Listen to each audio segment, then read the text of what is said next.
for a lot of these cultures, we do have alumni that are involved. We do have former athletes that are involved. It is a cultural ripple that surrounds, those events that support it.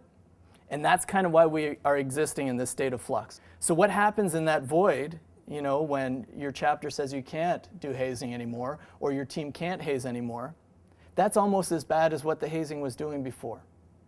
So you really have to create your own type of tradition so that you can carry on with it. Determine what your goals are going to be.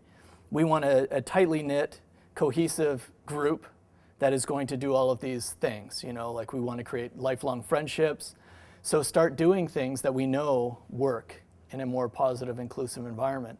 And I think once you establish that as your root foundation, it's going to be a lot harder for these other elements to kind of infiltrate an already established, activity. And you own that. Your group owns that, which is hugely important.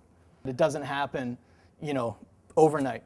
It won't happen with one activity. It's an ongoing process, and it's a process that can change with 2 or 3 people that come in with a different perspective and authority that can change, steps that you've made forward can push it back just as much, in the blink of an eye.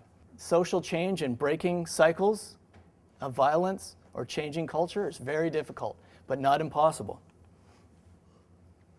You all need to be involved. This just can't be us as administrators, as Dave said, wagging our fingers at you to change this. We need to be proactive together, and you all need to have a voice in how you want your entry ritual to look like.